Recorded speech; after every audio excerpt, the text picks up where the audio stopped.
So, for example, a large part of the U.S. Pentagon budget is dedicated to keeping the price of oil within a certain range, not too low because the profits go back to the U.S. energy companies, but not too high because that might be harmful to the U.S. and other industrial economies. So they're enormous. The major U.S. intervention forces have always been poised at the Middle East. That has nothing to do with the Russians. That's now officially conceded and has always been obvious. That's also true of the nuclear weapon system and so on. All of that has to be calculated into the price of oil. In fact, it's not the kind of thing that economists study, at least if they want to get jobs. But there is one technical I know of only one technical study carried out by a Department of Energy consultant in the United States. His estimate is that military expenditures alone amount to about a 30% subsidy to the price of oil, from which he concludes realistically that means that all estimates about the efficiency of trade and anything else are wildly off base for that reason alone. And we can continue on and on. The market ideology is a simple fraud for all sorts of reasons, of which these are some. The environmental crisis is very real. It's tied to, though not limited to, use of hydrocarbons. That, incidentally, is another crisis that is coming along, at least if the general consensus of geologists is anywhere near accurate. The oil is obviously a finite resource. It's been building up for millions of years. It's going to be destroyed in roughly 200 years. There's no known feasible alternative available, though there might be if enough effort were put into finding them. Probably would be. It's not being done. It's an exhaustible resource, and furthermore, the exhaustion may not be very far away. There's a misleading oil glut at the moment, but it's expected to be quite temporary. Oil usage has about 50% of all oil usage has been in the last 20 years since the oil crisis of the early 70s. That led to acceleration of use of oil, as I say, about 50%. Furthermore, the rate of discovery has been going down. It went up from the mid-19th century and straight up until mid-1960s. Since then, it's been going straight down. The chances are that whatever's around is known and is getting harder and harder to get, and most of it, the overwhelming mass of it, is in the Persian Gulf area in the Middle East, as has always been the case. The Caspian Sea is estimated to be roughly the scale of North Sea, small blip on the oil usage. That means that the Middle East will play a more and more central role in world affairs. Efforts to control it by force, by the United States primarily, will continue and in fact escalate.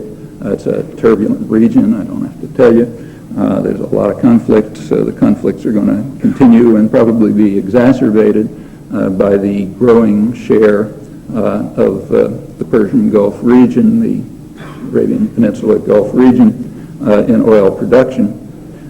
It's expected that the sort of what's always been regarded as the crucial point is when total known exploitable energy resources are 50% utilized, and that's expected to come in maybe 10 or 20 years, maybe less, and after that we're on the downslide. That's the very usage of oil is itself kind of a human disaster because of the environmental effects. The absence of it will be another kind of disaster, interacting with the presence of nuclear weapons in obvious ways.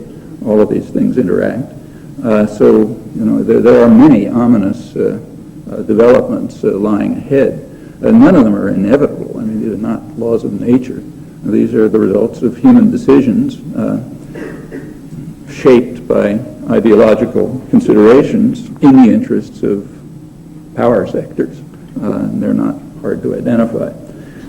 It's commonly argued that the use of oil is the result of basically consumer choice in a market system. So the use of oil, take say the United States, but it generalizes, is primarily automobiles and airplanes, and that's consumer choice, free market, etc. That's more fraud.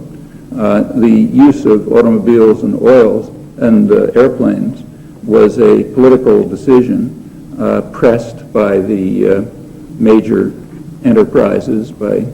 Actually, it began, involving enormous social engineering, government social engineering projects, biggest ones in history, I suppose, which completely changed the nature of the United States, and as that pattern's proliferated around the world.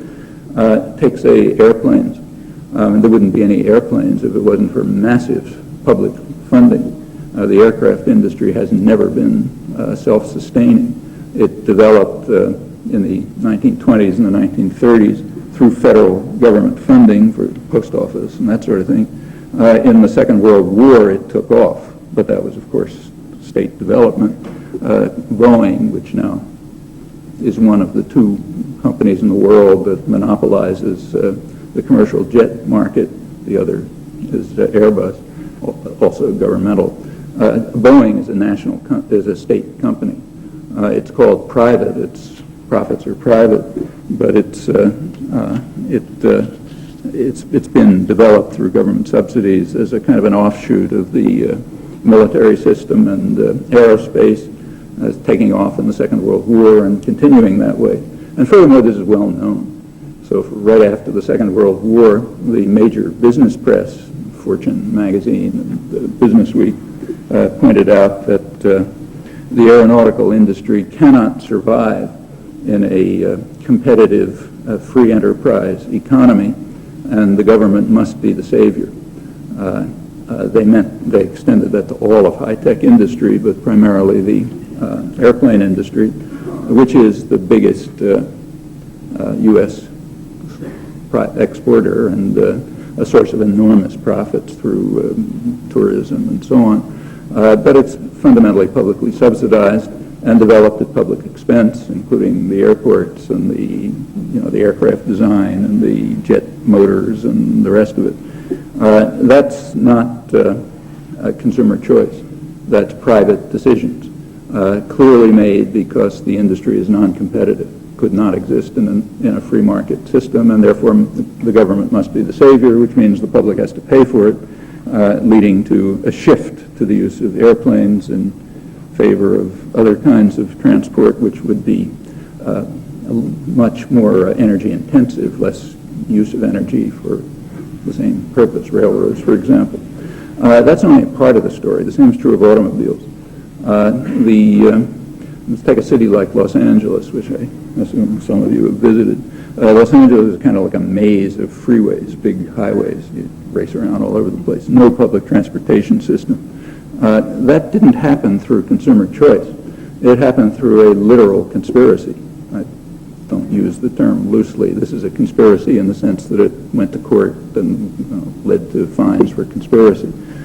Three major corporations, General Motors, automobiles, Standard Oil of California, and Firestone Rubber, the biggest rubber producer, got together and conspired to destroy a very efficient electric rail system that was working in Los Angeles. So they bought it up and destroyed it because they wanted people to use automobiles for obvious reasons. Well, that was a conspiracy. They were brought to court and condemned. I think they were fined something like $5,000 or something on that order, about enough for the pleasant dinner they spent celebrating their defeat. That led to the elimination of the public transportation system, highly efficient public transportation system in Los Angeles, which is, the automobile capital of the world. And the same happened throughout the country. So New England where I live, was tied together through electric railways the early part of the century. All of that's gone. You want to survive, you have two cars.